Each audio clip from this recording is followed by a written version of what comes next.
On WNIN Lawmakers this week, our guest is U.S. Senator Mike Braun. We'll also get an update from the Indiana General Assembly and a look at Evansville's State of the City address.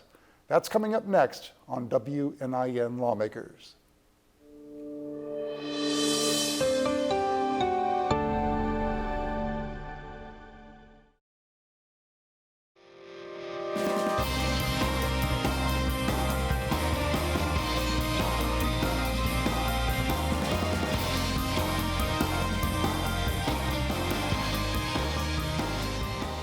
Welcome to the program. I'm John Gibson, Morning Edition host for WNIN FM.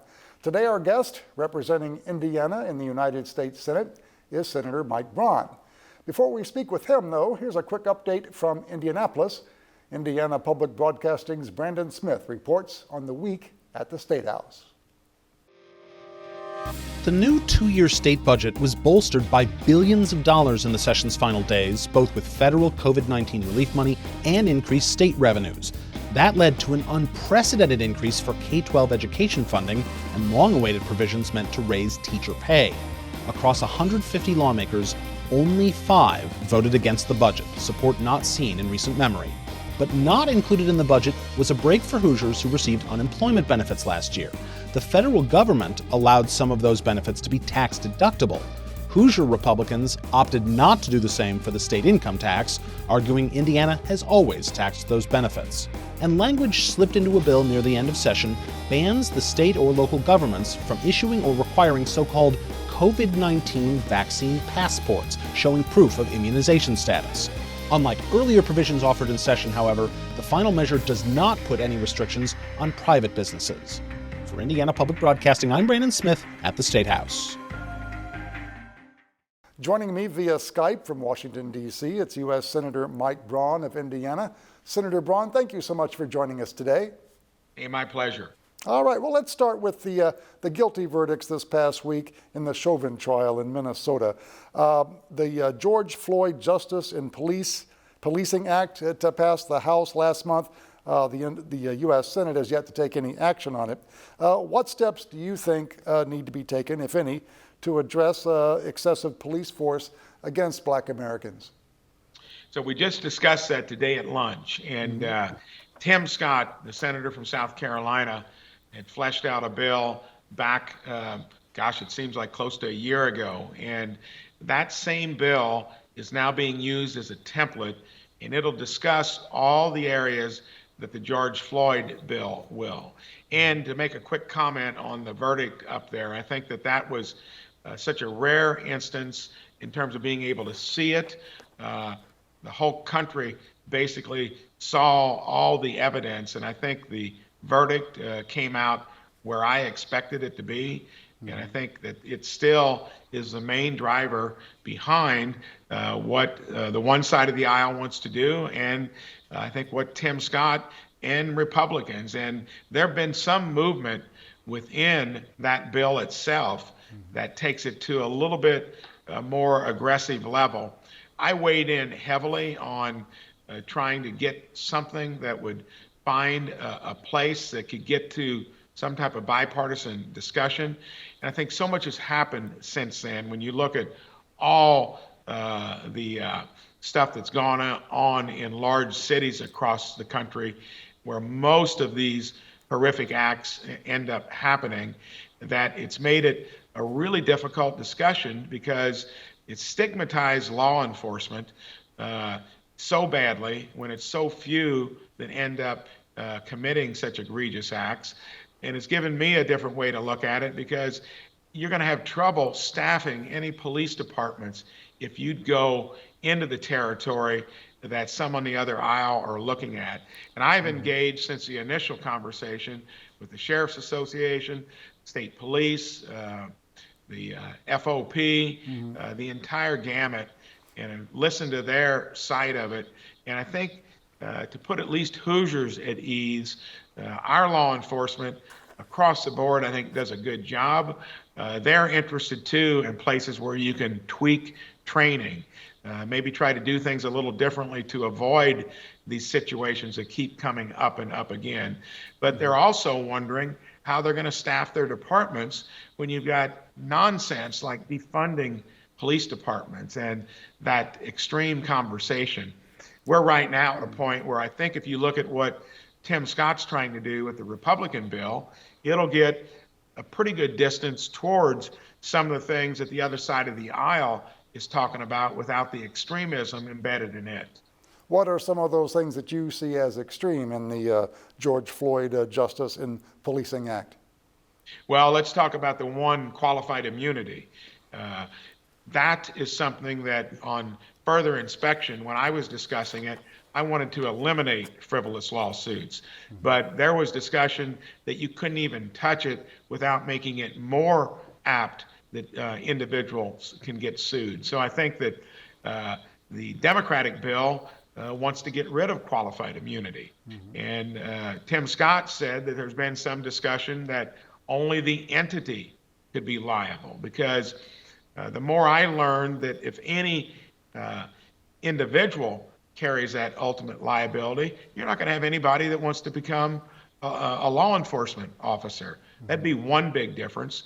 The other place would have been no-knock entries, and there's room, I think, to make that to where you recognize some of the issues the other side of the aisle is bringing up. And then a lot of it would get into basic things like mandatory wearing cameras, better training. But I think the bill that Tim has got recognizes that law enforcement has got to be one of the hardest jobs for the benefits of anything out there, and that what we saw happen across all of our major cities that have been run by the same police unions and administrations for decades, they maybe need to be soul searching how they'd fix things on their own, maybe not have the federal government get as involved as what local and state governments ought to. But if you're going to try to have a federal template, look at the bill that Senator Scott's doing. All right, and we certainly will. Let's move on to the south of the border, down to the border. You took a trip down to the border, and you've been pretty vocal about criticizing the Biden administration about its immigration policies. What policies are you specifically against, and what policies would you like to see in place? First of all, we've got a broad problem when it comes to immigration. I'm one that believes that we probably need more legal immigration than what we have. We're the most inviting country in the world. We've got a situation where you've got a choice. You either believe in open borders and the consequences that come from them, or a secure border. And then I think that is the minimum ingredient to then start tackling all the related immigration issues. And that is to maybe have a policy that is more inviting, but legally, and maybe to target it where we have particular needs in this country for different kinds of individuals, areas of employment that need help, but put some structure and format to it. When we're down there and you're hearing coyotes, smugglers charging $4,000 to $8,000 for these immigrants coming from the Northern Triangle, that I don't know how much of an annual income that is, but that's a lot of money. And that is how the system is working. And they have turned it into a logistics enterprise, largely done because during the campaign, I think it was the wrong move to make, where Biden surged the barter. Come, you're welcome. It was at a 45-year low when you had the stay in Mexico approach, and you had the Northern Triangle countries and Mexico working with us. Now, if you just want it to end there, I don't think that's okay. I think that there's a need to actually fix immigration from top to bottom, including having more legal immigrants come in a way that is done in an organized fashion. And we're at a point where we don't have either currently. And Biden, when he did do that, he complicated the effort for himself. It was an unforced error. I think it'll be a big, big issue in 2022. What would you do about kids who are coming across the border by themselves, alone? You wouldn't send them back to Mexico on their own, would you? We have no option there other than to handle them in a a way where humanity is emphasized, but it does beg the question, why is that happening in the first place? And I spoke to the ambassador Guatemala earlier today, and talking about those root causes. Most Americans don't know how hard they've been hit by 2 hurricanes to where their economies are decimated. There are good reasons when anybody is going to be that desperate to start a trek that long and then pay people to smuggle them through. Right. We've just got to roll up our sleeves, and on issues like that, we have no choice other than to prevent that journey in the first place. But I think when you're given that urging to come, at least we had it in an orderly fashion to where we could have tackled the underlying issues when it was at a 45-year low with the Trump policies. All right, well, let's move on to some bipartisanship here, if we could. You are among the authors of a bipartisan bill called the Growing Climate Solutions Act. Essentially, how would it address the climate crisis? So, in the time I've been here, I'm a conservationist for a long, long time. I'm on the Agriculture Committee, one of the few that would be involved in agriculture. I'm a tree farmer and row crop to the extent I can be and have time. But climate is basically a discussion of CO2 emissions. And currently in our country, we're the one country that was the largest emitter, and now that is China. China's building a coal-fired plant weekly. We have basically, through fracking, replaced a lot of electric generation through coal with natural gas. So we're doing a lot of things that already, I think, move us in the right direction. Agriculture, 10% of the emissions. Transportation's about 30. Electric generation's about 30. Right. So what would this measure do specifically? I understand it has passed out of committee, correct? And it's come out of committee. Agriculture was the easiest place to do it, where you're going to get bipartisan interest, and to where it was going to be simple enough to do it. All right. Well, President Biden is calling for all U.S. troops to be pulled out of Afghanistan by the 20th anniversary of the 9/11 attacks this September. Do you support that move? I'm one of the Republicans and conservatives that thinks that we've been wrestling in that arena for 20 years, and that we cannot be the policeman of the world. I believe defense is the strongest thing, most important thing that the federal government needs to do. It's just not something like that. Several administrations have wrestled with it, right. And I think this is what the Trump administration was intending to do, and I think Biden got it right on this one. All right. Well, let's talk a little bit, if we can, about the COVID-19 pandemic. The vaccine is now available to folks ages 16 and older. We are still seeing some hesitancy, though, in folks wanting to get it. What is your message to Hoosiers who are hesitant about getting the COVID-19 vaccine? It's a modern miracle that we've got a vaccine done in a year's time when it's been measured by 4, 5, and 6 years. It's a new technology. Get the vaccine. There are only a few reasons that one would not consider it, and some people have allergic reactions from vaccines. They might have an autoimmune disorder, disease, that it's tricky to do it without waiting a little bit, or if you've got a deeply held religious belief. But to me, if it goes beyond that, you need to get it unless you've got, and then it boils down, in my opinion, John, to the fact that it's a personal decision. I'm not a believer in vaccine passports. There's a certain privacy element there, but we're lucky we've got it. Until everybody gets the vaccine, or mostly everyone, we're going to be dealing with this as a menace for a while. And I hope it doesn't end up being like the flu, where we've got variants and different forms of it year after year. That'll create another complication. But we're not going to get it in the rearview mirror now unless everybody gets a vaccine that can. And if you could share with us, have you yourself been vaccinated, Senator Braun? When I looked at doing it, I listed the reasons I just mentioned to you, and I left it here 2 weeks ago that that statement that I just gave you is a statement that I'm going to live with, but I suggest you get the vaccination. All right. Time, I believe, is running out. Anything else you'd like to add that we haven't had time to discuss here? No, in a little over 2 years, I've been one of Indiana's senators. We've gotten a lot done. I got a great team. Whenever you got an issue or you're wrestling with the federal government, make sure you get a hold of my team. I'm very accessible. I've offered every Hoosier on a Friday up to an hour. You can come to my hometown of Jasper. We can discuss any issue. I travel the state. I intend to be engaged on the big issues out here, try to weigh in a meaningful way. So I appreciate the time to talk today. All right. Well, U.S. Senator Mike Braun, we certainly appreciate you chatting with us via Skype. Thank you very much, and hope you can join us again soon. You're welcome. Thank you very much.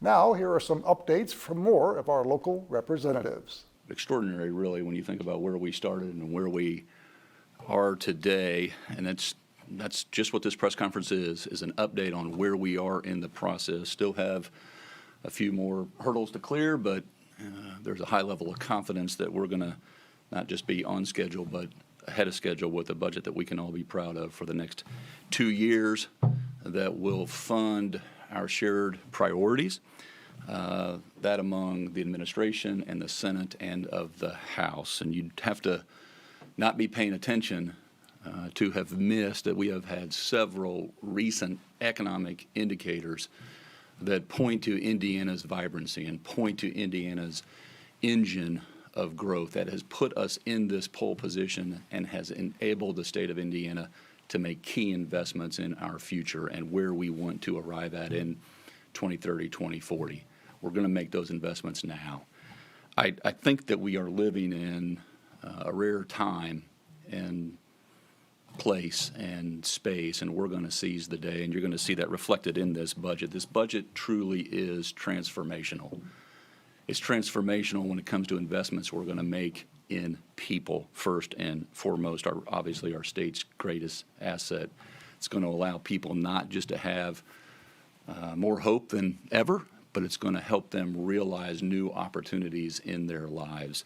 This budget is going to not just invest in people, but it's going to invest in the platform of which we all rest upon, our infrastructure foundation. And we're going to be able to fund some mega transformational infrastructure projects that some of which we've talked to, some of which have been blueprints for years now. We're going to be able to realize them. This budget is going to invest like at no other time collectively in our local communities. When I think about what's contained in this budget, the locals should love it because it's giving them more resources and partnering with them in ways that will yield great results. It's also going to help our state, which occupies high ground right now in terms of the competition. It's also going to help us accelerate away from 2020 at a faster pace, increasing that momentum as we continue to reinvest in Hoosiers themselves. I think if one word stands out over this last 4 months to me, it's collaboration. That's always been a Hoosier hallmark, but the collaboration that has occurred over 4 months to get to this day, I just want to say thank you to Speaker Houston, to Senator Bray, on behalf of the Lieutenant Governor, to Doc Brown, to Senator Mishler, to all the members and leaders that had a hand in this budget, again, one that we can be proud of. So I not only thank you, but I salute you on a job well done. Obviously, there's been a lot thrown at us over the last 4 months, over the last year, but to your credit, you haven't been distracted. We've been focused, kept our eye on the ball, and we've been advancing. And that's not a claim that every state or nation can make around the world. So on behalf of 6.7 million Hoosiers, we're going to make some transformational investments. And I thank you for really not just giving us the blueprints, but giving us the resources as an administration to go out there and get this done, roll our sleeves up and get to work. Obviously, over the coming days and the coming weeks, we'll have more updates. If you're staying up pulling an all-nighter, digging through the budget tonight, really combing through it, you're going to see first and foremost that this is our 9th straight. This is a streak, truly balanced budget providing certainty for folks that want to make their way of life here in the state of Indiana. We're going to be funding education at an all-time record high level, investing $1.9 billion in new dollars to education over this next 2-year period. This budget's going to invest in our workforce development program, something that's critically important here in a state that ranks #1 in manufacturing per capita in the whole country. We're going to be able to reinvest and skill up people who may be unemployed, underemployed, or simply people that are looking for a different and better career. We have the resources that are made available because of this budget to help you do just that. We're also going to be investing in pipeline workforce development programs right out of school. So if you've got your heart set and your mind set on going right into a career coming out of high school, we're going to be able to fund that with the resources necessary to be your partner on that front as well. We also, something I'm particularly proud of, this is turned into the Indiana way, but we're paying down debt and avoiding future debt that will save us some interest dollars as well to free up dollars for other worthy programs. So when the rain does come, we're in an even stronger position. So back to that carpe diem, seizing the day, seizing our position of strength right now by paying down debt and those liabilities. This also, as I briefly alluded to, equips our administration, those public servants that so proudly go to work every single day. You've gotten to know them over this last year, maybe better than ever, but it's going to equip, whether it's the Department of Health or our family over at the FSSA or the ISP or the DOC or the DWD or IoT, DNR. It's going to help us serve the public and not just meet needs, but provide a great service at a great value. This budget does that. Evansville Mayor Lloyd Winnicky spoke to Evansville Rotarians on Tuesday as he gave the 2021 State of the City address in person at the Tropicana Hotel Event Center. The mayor highlighted accomplishments that he felt the city was able to achieve during the COVID-19 pandemic, as well as what he plans for the future. WNIN's Nolan Barnett recaps the address. Thank you. The 2021 State of the City address marked a milestone for Evansville. It was the first public major event since the coronavirus pandemic shut down the city. Mayor Winnicky noted what he saw as the city's accomplishments during 2020. 17 miles of city streets were paved in coordination with the city engineer's office. 351 affordable housing units came to fruition and are now under construction, representing $61 million in new investment, thanks to the good work of the Department of Metropolitan Development. 280 trees planted by urban forestry. The Evansville Fire Department responded to 270 working fires, in addition to their 9,429 other calls for service. 14,700 people tested for COVID-19 at the testing site set up by the reopened Evansville Task Force in cooperation with the Indiana Department of Health. 186 curb ramps were replaced on a 5-mile stretch of Covert Avenue. 10 miles of water lines were replaced by the Evansville Water and Sewer Utility.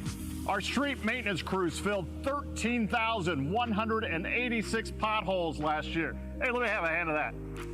Oh, man, that's heavy. The mayor also touched on the many projects taking place in Evansville, beginning with the new Sunrise Pump Station along Veterans Memorial Parkway and what it will offer residents. This is one of the large projects that's part of our consent decree with the U.S. EPA. Mike Levitsky leads our special projects team for the utility. Mike, describe what will happen in this building. Yeah, at its core, the Sunrise Pump Station will take treated wastewater from the East Treatment Plant and pump it up and over the levee and into the Ohio River, which will keep it from building in B Slough, which during the summer is kind of the stinky, smelly part of what we experience along Veterans Memorial Parkway. Yeah, downtown residents will certainly appreciate that. The facility will also give people the chance to take in the views of the riverfront. It gives us this expanse here of the river where it meets the city that really it's responsible for creating. Out there is one of the great amenities of this facility, the Cascade. Explain the significance of it. Well, that's the final step where we take the water that we took from the river, got it to the citizens, and are bringing it back better than it was before. We'll pump about 10 to 40 million gallons a day over that cascade. So there's an overlook that's under construction there. This will be a great destination for families and just people who want to watch the river go by. It will. We will have seats up high. We will have swings down low.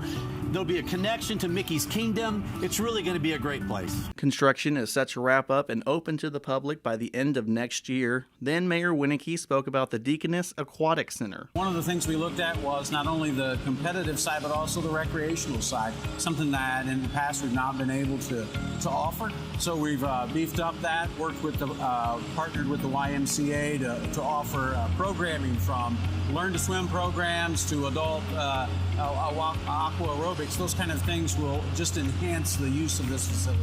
The Aquatic Center has an expected finishing date of August 1st. The mayor then spoke about new affordable housing near North Main Street.